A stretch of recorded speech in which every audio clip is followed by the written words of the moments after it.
Point number 1. When you follow Jesus, he makes you. When you follow Jesus, he makes you.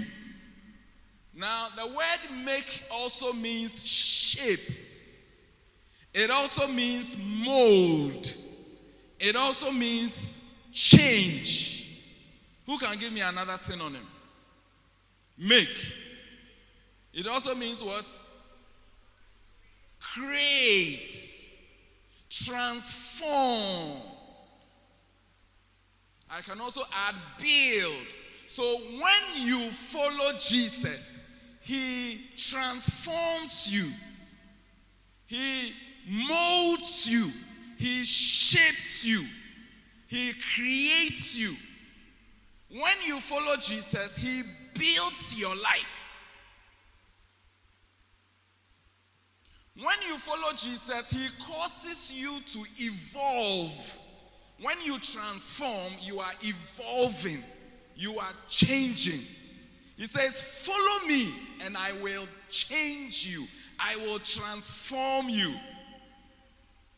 If since you gave your life to Christ, and I am assuming that everybody here might have given their life to Christ, albeit it may be a wrong assumption.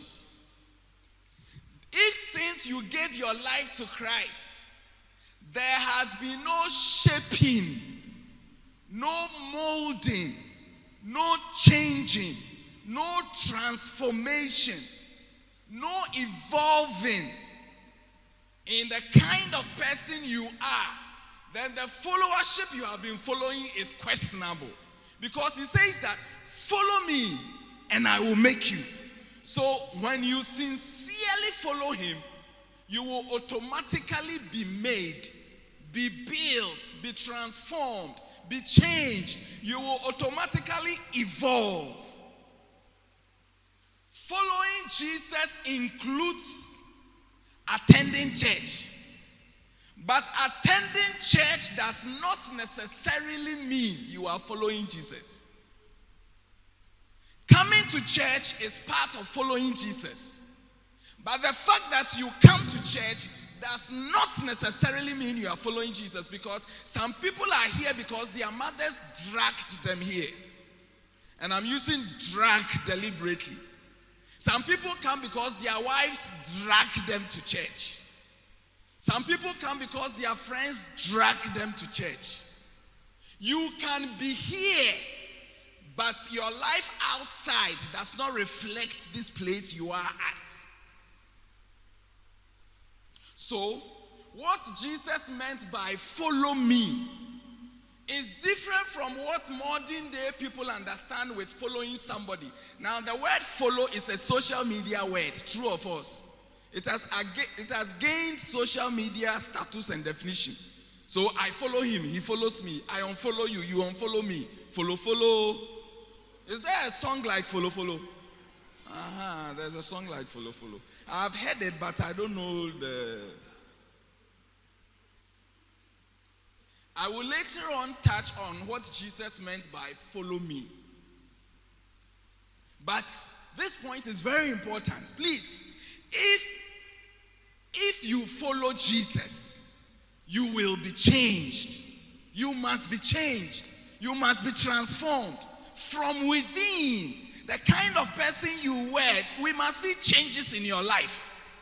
You cannot continue being fearful, being insulting, being disrespectful, flirting with people you don't have to flirt with, disobeying people, disrespecting authority, and say that you have been transformed or you're a follower of Jesus.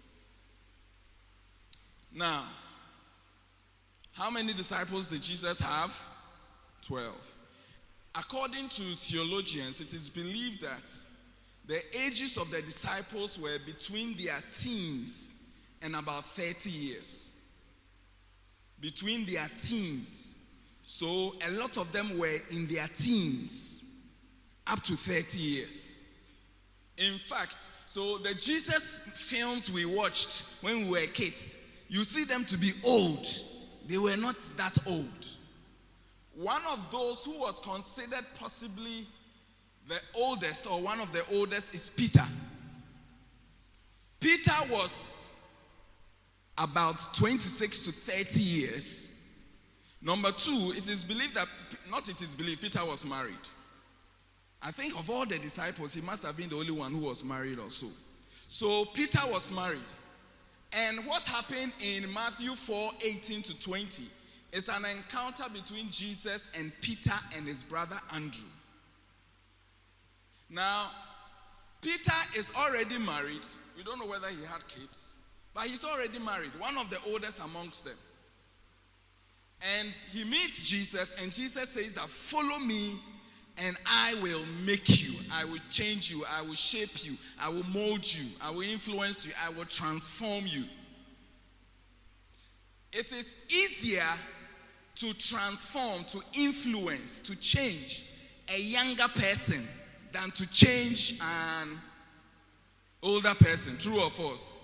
So it was easier for Jesus to tell the younger ones that when you follow me, I will change you. But for the older ones, they are already set in their ways. When somebody is set in his ways, it will mean that it's difficult to change him because he's possibly growing older and other factors. So Peter was at a point in his life compared with the other disciples where we can say that it was more difficult for Peter to be changed than for the other disciples to be changed. It was more difficult for Peter to be shaped than for the other disciples to be shaped. That is why for your children, those of us who have kids, the best time to influence them is when they are young. If you wait till they get to a certain age, they slip out of your hands. So right from toddlerhood, right from childhood, right from preteens, that is when you have to catch them young. If you don't catch them young and they enter their teens, you are now trying to influence them, you have it difficult. But yet still, it is better to catch them in their teens than to catch them when they are in their early 20s. Because it is easier to influence, to shape, to change, to transform somebody when the person is younger than when the person is older. Now, Peter's life is already made, in quotes. Please follow me. By virtue of being older than the other disciples, Peter's life, in a sense, is already made. In other words, by 26 to 30 years, the person's character has been what? Formed already. The person's mindset has been formed already. The person's behavior has been formed already. So when the person is already formed, shaped, molded, and you now want to change the person, you have more work to do. Yet still, Jesus meets Peter and says that despite the fact that you are older than the others, despite the fact that you are older, you are elderly, despite the fact that you may be already set in your ways, if you follow me, I can still shape you, change you, mold you, transform you.